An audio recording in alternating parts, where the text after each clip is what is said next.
Games 4K. Yeah, this game takes place over 3 scoring phases or eclipses, and this happens when the black disc meets the white disc and a scoring phase will happen. This will happen 3 times and then the game will end and there'll be some final scoring at the end. So in this game your dice are workers. You start the game with 3 dice, and these dice could be powered up to a maximum of 5, and then when you power them up to 6 they ascend. We'll get into that a bit later.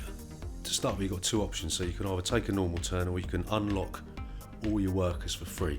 Any workers that are on one of these spaces with a lock, they can't be moved on your turn, so you can either skip your turn and unlock all your workers and stick them in a general area, or you can pay free cocoa, which is the currency of the game, to unlock them and then take a normal turn. So if you opt to take a normal turn, what you'll be doing is you'll be moving one of your dice 1, 2 or 3 spaces clockwise. So the first action you can do on your normal turn is you can collect cocoa, and the way you do that is you count up the number of different coloured dice in the area, and then you take that number and add 1, and that's the amount of cocoa you get. You don't count the die that you're moving in, you take the cocoa before you move it in there. So the other option you got on your turn is you can take the worship action. So you take your worker and you'll put it in the lock space on the board, and this applies to the forest, the stone quarry, the gold deposits, the palace and the decoration space. So you put your die or worker on the lock space, and then you can either choose to take the top action or the bottom action.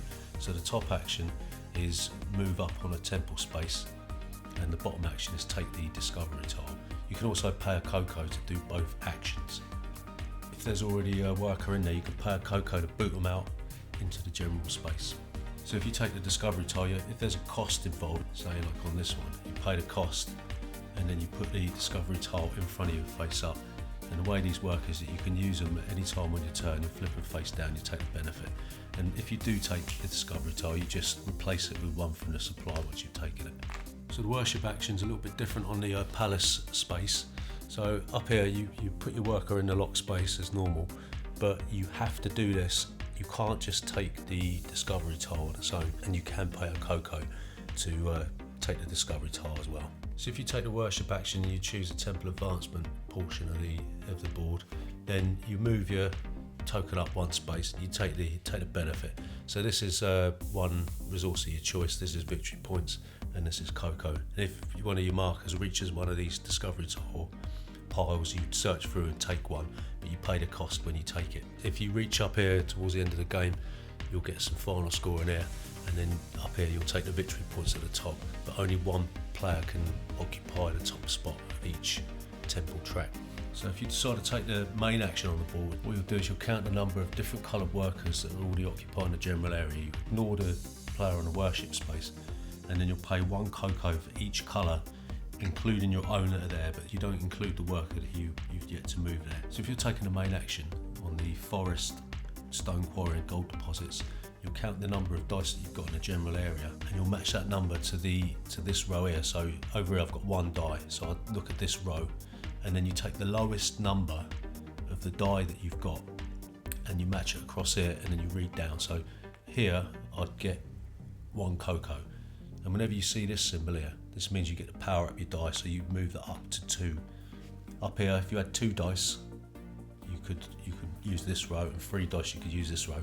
And here, because there's 2 power up symbols, you can power up 1 die twice, or you can power up 2 dice once. So over on the alchemy board, if you've got 1 die in this general area here, say if that's mine, I can choose any one of these, and I'll take one of my markers and I'll put it on my chosen technology. If somebody already occupies one of these, then that person will get 3 victory points. So if I had 2 dice on this area, just say I had 2 dice here, then I could use either row and put one of my markers on there.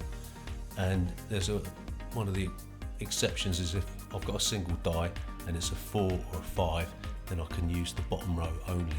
And also, depending on where you put your token, you can bump yourself up on one of the temple tracks here. On the noble space, you pay 2 wood, and then you bump yourself up on the Avenue of the Dead track, which is over here. So you move yourself up one on the Avenue of the Dead track, and similarly to the temples over here, if you hit one of these, then you'll search through them and take that, pay the cost, and put a discovery tile in front of you.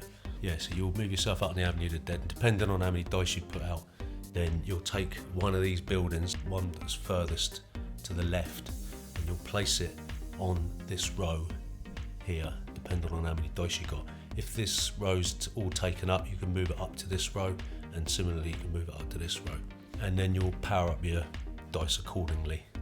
So in the decoration space, you pay 3 gold, and depending on how many dice you got out, you'll get a discount. So if you got 1 die out, you don't get a discount. If you got 2 dice out, you'll get 1 gold discount. If you got 3 dice out, you get 2 gold discount. You'll take one of these decorations tiles and you'll place it on one of these 4 areas here to start with. And if you match any of the symbols on here with any of the symbols on here, then you'll get 1 point for each symbol that you've matched. And if you match a symbol and you've got a coloured tile, you'll go up on the respective coloured temple track. So if you want to place a decorations tile on the next level, then you've got to already have a decorations tile on the lower step, and then you can place it like that. And you must have a full base to place the decorations tile on. So once you place the decoration tile, you'll get the 3 victory points for doing that, and you'll advance yourself 1 on the pyramid track down here. And also, depending on how many workers you got out, you'll be able to bump yourself up 1 down here.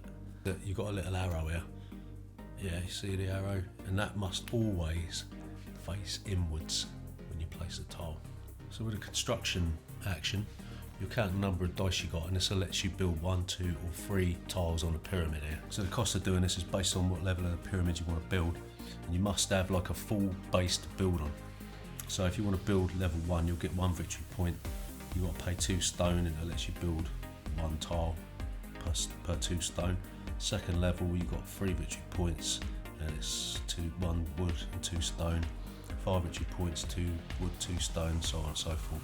This is the top level of the pyramid, and if you end up building that, you get 7 points, and then you'll end the game. You're going to the final eclipse phase. So when you're placing your tile, the orientation of the tile don't matter. If you do manage to match some symbols, you'll get a certain amount of victory points for doing that. You'll get 1 victory point for every tile match. So if I put this one on here, I'll get 1, 2, 3 victory points.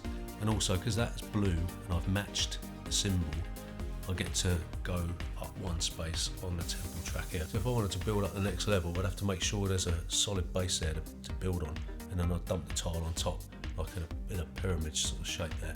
And what you do, once you've taken the construction action, you'll bump yourself up 1 on the pyramid track, and then you power yourself up with the amount of dice that you placed in this region here. So any time that a die would power up to 6, that die will ascend, and what you do there is you take it off the board and you reduce it back to 1.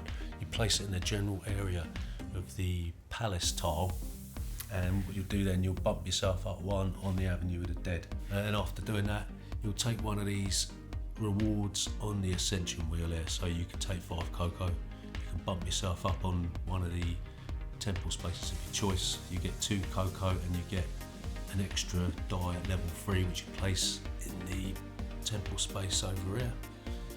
You could pay 3 cocoa to bump yourself up 2 spaces on the temple track of your choice, or you can get 5 victory points. And once you've done that, you move the white eclipse marker 1 space forward. And if these 2 would meet, then it would trigger an eclipse. So when you trigger an eclipse, look at this number here, the leftmost number. So you got a 4, and then you'll look at where everybody is on the Avenue of the Dead track, and you'll multiply this number by this number here. So this disc, the red player here, would get 2 times 4, 8 victory points for that. Then what we do is we look at who was furthest ahead on the pyramid track here, and that player would get 4 victory points. And then depending on what eclipse we're in, if we're in the first eclipse, for every step that you're up on the pyramid track, you'll get 4 victory points for the first eclipse. If it's a second eclipse, you'll get 3 victory points for every step. And if it's a third eclipse, you'll get 2 victory points for every step. And then once you've done that, you'll reset all the discs on the pyramid track to 0. And then what you'll do, you'll look at all the different sets of masks that you got, and you'll get a certain amount of victory points for the different sets of masks that you got. So if you got one mask, you get 1 point. If you've got 2 sets of masks, you'll get 3 points, 6, 10, 15, 21, so on and so forth. So you keep your masks in front of you because they can be used in subsequent eclipses. And once you've done that, then it comes to feeding your workers. So if you've got, it all depends on how many dice you got. So if you've got a dice that's powered up to level 1, 2 or 3, it'll cost you 1 cocoa for each die. And if you've got a die that's 4 or a 5, then it'll cost you 2 cocoa per worker. And then what you do, you reset the white disc back to there, and you'll move the black disc forward 1.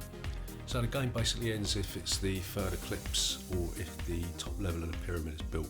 We play with like the cutthroat variant where you don't play the extra round, you don't finish the turn or play the extra round, but once the eclipse is triggered, you finish the round and then everybody gets 1 extra turn. But we like to play with the sudden death variant that's in the rulebook. So I think that's basically, I mean, it's just like a sort of a very basic overview of the rules. If you enjoyed this video, then please consider subscribing to the channel for more board game nonsense.